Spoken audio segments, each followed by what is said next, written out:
Salut à tous. Aujourd'hui je vais faire une vidéo très courte pour que vous compreniez comment se passent les choses au niveau des banques. Je vais vous parler de Wall Street, des banques, de Jean Castex et du faux virus.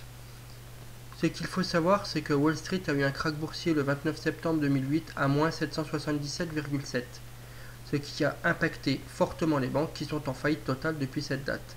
Elles sont clairement ruinées au point de se servir sur vos comptes bancaires pour rembourser la dette.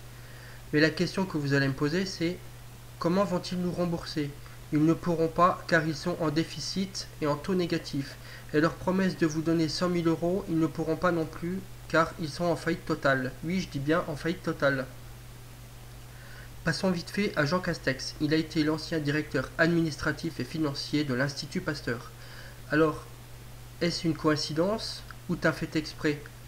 Pour moi, tout a été prévu dans les moindres détails. Écoutez bien. Pourquoi est-ce qu'on nous ferme les frontières? Et pourquoi invente-t-il cette histoire de faux virus? Déjà, pour maintenir la peur des citoyens français, seul moyen de pression qu'ils ont est pour ne pas qu'on déplace notre argent dans d'autres pays hors zone euro, comme les pays du Maghreb par exemple. Ils veulent que la richesse reste en France pour uniquement sauver les banques, c'est leur seul but. Si demain 10% de la population française retire leur argent des banques, c'est fini pour elles, c'est la banqueroute, c'est la ruine. Elles peuvent fermer leurs portes et leurs établissements. Alors s'en viendra une révolution, voire une guerre civile ou plus.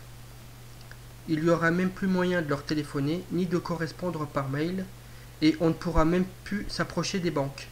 Un conseil que je vous donne, si vous avez l'occasion de tout retirer votre argent, faites-le sans hésiter, avant la ruine de vos comptes en banque.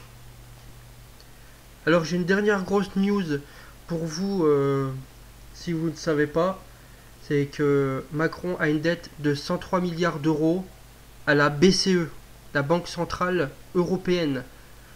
Et ceci date de mars 2018. Alors on ne sait pas comment il va rembourser ou si c'est déjà remboursé, mais c'est un dossier qui est à suivre.